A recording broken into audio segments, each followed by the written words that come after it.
It's Thursday morning. இன்றைக்கி வந்து என்னோடய மார்னிங் ரொட்டீனில் எப்போவுமே உருளி வச்சுருப்பேன். ஆனால் அது எப்படி பண்ணன்றதை நான் காமிக்க மாட்டேன். இந்த வாட்டி நான் எப்படி டெக்கரேட் பண்ணுறேன்றதை காமிக்கலான்னு சொல்லிட்டு தான் இந்த வீடியோ. உருளி டெக்கரேட் பண்ணும் போது அது கூட என்னென்னலாம் நான் ஆட் பண்ணுறேன் அப்படின்னா, மஞ்சள், குங்குமம், ஜவ்வாது, தசாங்கம் பவுடர், கொஞ்சமாக பச்சை கற்பூரம், வாசனை திரவங்கள் வந்து நம்ம என்னெல்லாம் வச்சுருக்கோமோ ஆட் பண்ணிக்கலாம். அதே மாதிரி பூக்கோளம் வந்து இந்த பூ தான் வைக்கணும்னு கிடையாது, எல்லா பூவுமே நம்ம வைக்கலாம். தாமரைப்பூ கிடச்சா தாமரைப்பூ வைக்கலாம், சாமந்தி வைக்கலாம், ரோஜா பூ வைக்கலாம், மல்லிகைப்பூ வைக்கலாம். ஸோ என்கிட்ட என்ன பூ இருக்கோ அதை நான் வச்சுருக்கேன்.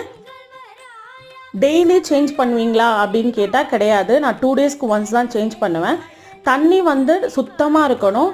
ஏடெல்லாம் படிஞ்ச மாதிரி ஆயிடுச்சுன்னா உடனே மாற்றிடணும். பூவும் வந்து அழுகக்கூடாது. அழுகிற மாதிரி இருந்தாலும் சேஞ்ச் பண்ணிடணும்.